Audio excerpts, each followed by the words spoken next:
یہ ڈاکٹر شہباز گل صاحب کہتے ہیں وادی تیرہ سے افسوسناک خبریں، خدارہ ہوش سے کام لیا جائے. ٹھیک ہے جی. اچھا اس کے علاوہ اور بہت سارے دوست ہیں وہ اس کے اوپر کامنٹ کیا، جیسے سینیٹر مشتاق صاحب. دیکھیں اب ظاہر ہے کہ اب اتنی بڑی شخصیت بات کر رہی ہے تو ہمیں سننا تو پڑے گا. وہ کہتے ہیں وادی تیرہ ضلع خیبر میں سیکیورٹی فورسز کی طرف سے فائر کیا جانے والا مارٹر گولے سے ایک بچی کی شہادت کے بعد علاقے کے عوام کے پرامن احتجاج پر سیکیورٹی فورسز کی فائرنگ سے 6 بے گناہ سویلین مظاہرین کی شہادت کی اطلاعات ہیں. یہ مشتاق غنی صاحب، مشتاق احمد صاحب بول رہے ہیں، سینیٹر مشتاق احمد صاحب. آپ کا تعلق جماعت اسلامی سے، یہ میرے الفاظ نہیں ہے، کوٹ ان کوٹ ان کے الفاظ ہیں. وہ کہتے ہیں کہ سویلین مظاہرین کی شہادت کی اطلاعات ہیں، یہ ہماری حکومتی دہشت گردی ہے. کیا قبائلی عوام کو اپنے جگر گوشوں کے قتل پر احتجاج کا حق نہیں ہے؟ پرامن آئینی احتجاج کا جواب سیدھی فائرنگ اور مظاہرین کا قتل ہے.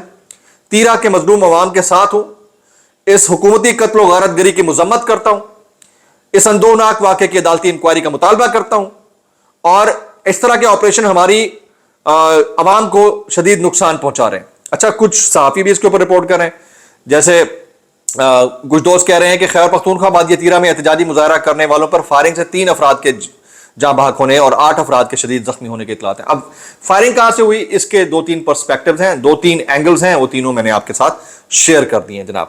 اب ان حالات کے اندر آپ بتائیے کہ بندہ کیس نل گل کرے تو کیس نل گل نہ کرے، لیکن اینڈ ریزلٹ یہ ہے کہ جس نے بھی چلائی، اگر خوارج نے چلائی تو ان کو پروٹیکٹ کرنے کی ذمہ داری کس کی تھی؟ کے پی کے گورنمنٹ کی تھی، ان کے پولیس انفورسمنٹ اور پھر اس کے ساتھ ساتھ باقی اداروں کی تھی، تو پروٹیکٹ کرنا چاہیے تھا. اور اگر خوارج نے نہیں چلائی، کسی اپنے نے چلائی ہے، تو اس کی تحقیقات کس نے کرنی ہے؟ یہ سوچنے والی بات ہے، یہ انتہائی افسوسناک ہے. اور اس کے اوپر مزید جو ہے فردر بندہ کیا بات کرے. ظاہر ہے کہ اب میں نے ایک اینگل حکومت کا دے دیا، ایک وہ جو وہاں کے اگریوڈ پارٹی ہے جو بول رہی ہے. ایسی اندوناک ویڈیوز ہیں کہ میں بیان بھی نہیں کر سکتا، لیکن وہ ہم شیئر نہیں کر سکتے جب تک کہ یہ کریڈیبلٹی اسٹیبلش نہ ہو جائے کہ یہ فیک نہیں ہے، اے آئی جنریٹڈ نہیں ہے، ریل ہے، اور وہاں کے عوام اس کو انڈورس کر رہے ہیں. تو اس صورت میں ہی ہو سکتا ہے جناب. اچھا اب آگے چلتے ہیں جی. دوسری جو بڑی سٹوری ہے وہ میں آپ کے ساتھ شیئر کرتا ہوں. محسن نقوی صاحب، یہ کل تک آپ کے اور ہمارے لیے یہ فرما رہے تھے مستقل بنیادوں کے اوپر کہ بلوچستان کے جو واقعات ہیں وہ ایک ایس ایچ او کی مار ہے. یہی محسن نقوی صاحب آج ایک ٹویٹ کرتے ہیں. وہ کہتے ہیں کہ after extensive consultation with ministry of foreign affairs, Balochistan government and security agencies, it has been decided that زائرین will not be allowed to travel to Iraq and Iran by road for Arabin this year. This difficult decision was taken in the interest of this country and the people of Pakistan. اب یہ محسن نقوی صاحب کہہ رہے ہیں، اور یہ وہ شخص ہے جو کچھ عرصہ پہلے کہتے تھے کہ بلوچستان کے حالات تو ایک ایس ایچ او کی مار ہے. اب ان حالات کے اندر اگر آپ اس قدر مس کیلکولیشن کرتے ہیں تو بتائیے پھر پیچھے رہ کیا گیا. اگلی سٹوری کی طرف آتے ہیں جی. پاکستان تحریک انصاف سے جڑی یہ سٹوری ہے.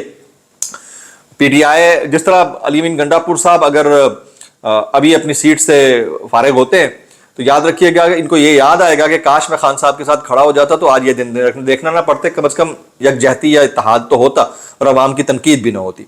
آج ہی پی ٹی آئی کے سیکریٹریٹ ملازمین مالی بحران کا شکار ہے. 9 ماہ سے تنخواہوں میں 50% کٹوتی جاری ہے. پی ٹی آئی کے مرکزی سیکریٹریٹ کے درجنوں وفادار ملازمین شدید مالی مشکلات کا شکار ہو چکے ہیں. جماعت کی قیادت مسلسل وعدہ خلافی کر رہی ہے. اکتوبر 2024 سے اب تک سیکریٹریٹ ملازمین کی تنخواہوں میں 50% کٹوتی کی گئی ہے. یہ انتہائی افسوسناک ہے، اور ظاہر ہے کہ جب لیڈر جیل کے اندر ہو، پیچھے لوگ بیٹھے ہیں، تو کیا اس کے اوپر بات کریں گے اور کس طرح سے چیزوں کو آگے چلائیں گے.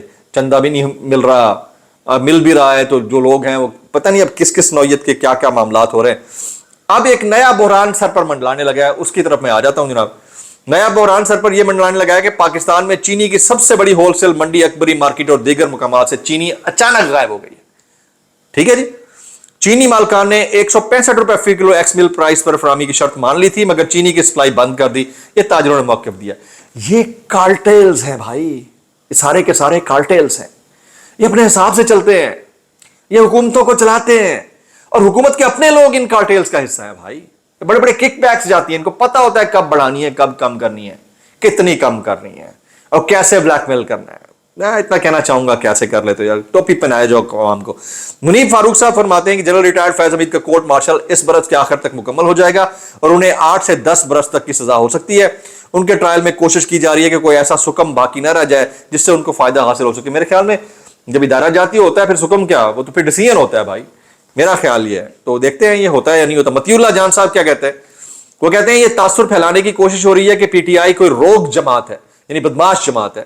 پی ٹی آئی روگ جماعت نہیں ہے, روگ ایلیمنٹ صرف ایک ہے اور وہ سب کو پتا ہے. مطیع اللہ جان اور سب کو پتا ہے کہ وہ کیا روگ ایلیمنٹ ہے. جی یہ اسحاق ڈار صاحب کہتے ہیں پی ٹی آئی حکومت مزید 6 ماہ رہتی تو ملک ڈیفالٹ کر جاتا. آپ 40 سال سے ہیں, کسی نے آج تک آپ کے متعلق کہنے کی جرت یا جسارت نہیں کی, جو کہتا ہے وہ اندر چلا جاتا ہے, لیکن آپ کہہ جاؤ جی کوئی سن نہیں رہا.